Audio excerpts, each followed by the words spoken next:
दर्शक महानुभावहरू नमस्ते। यस अगाडिको भिडियो समय र तनाव सम्बन्धी शब्द खेलका उदाहरणहरूको बारेमा थियो। यो भिडियो मेहनत, अल्छीपना र आत्मविश्वास सम्बन्धी शब्द खेललाई संलग्न राखी अल्छी रूपी कम्बल फालेर सशक्त बन्ने कथा रहेको छ।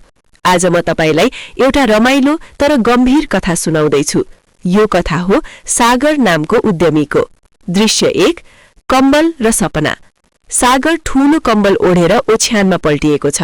सागरका सपना ठूला थिए, आफ्नै कम्पनी, आफ्नै नाम तथा आफ्नै पहिचान। तर उसको दिनचर्या चाहिँ पछि गर्छु मा अड्किएको। सागर आफैलाई हेरेर हाँस्दै शब्द खेल खेल्थ्यो।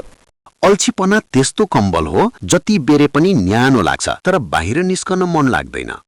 वास्तविक अर्थ कम्बल भनेको आराम र सुविधा, अल्छीपना भनेको कम्फर्ट जोन, सजिलो स्थान। यसको सन्देश अल्छीपना सुरुमा मिठो लाग्छ तर यसले अगाडि बढ्न दिँदैन। दृश्य 2, पछि गर्छुको रोग। सागरको अर्को बानी थियो, काम देख्यो कि भन्थ्यो पछि गर्छु। ऊ आफैलाई नै जिस्क्याउँदै भन्थ्यो पछि गर्छु भन्ने आदत यति मिठो छ कि काम सधैँ भोलिको जिम्मा बन्छ। वास्तविक अर्थ पछि गर्छु भनेको टार्ने बानी अथवा गर्दिन भन्नु। भोलिको जिम्मा भनेको कहिल्यै नहुने काम। यसको सन्देश टार्ने बानीले काम हुँदैन, पछुतो बढाउँछ।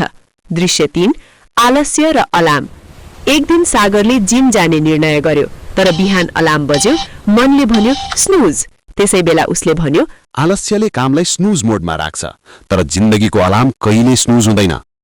वास्तविक अर्थ स्नुज भनेको काम टार्ने, जिन्दगीको अलार्म भनेको समय, उमेर वा अवसर। यसको सन्देश समयले कुर्दैन, आज नगरेको काम भोलि सजाय बन्छ। दृश्य 4, आत्मविश्वास र डर।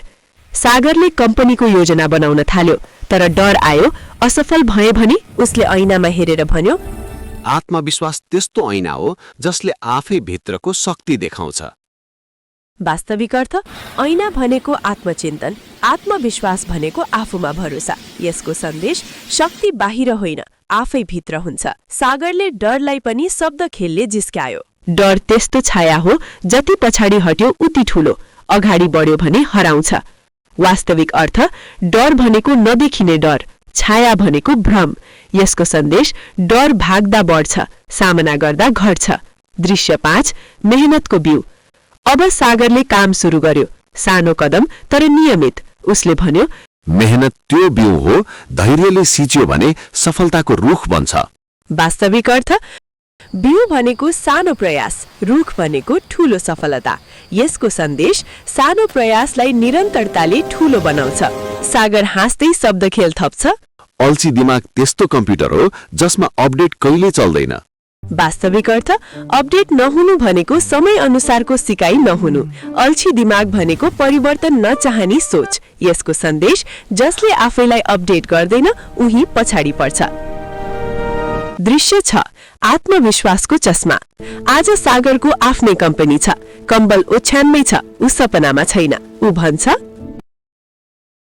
आत्मविश्वास त्यस्तो चस्मा हो, लगायो भने संसार ठूलो होइन आफू ठूलो देखिन्छ। वास्तविक अर्थ चस्मा भनेको दृष्टिकोण, आफू ठूलो देखिनु भनेको आत्मबल। यसको सन्देश संसार बदल्नु भन्दा पहिला आफ्नो दृष्टि बदल्नु जरुरी छ।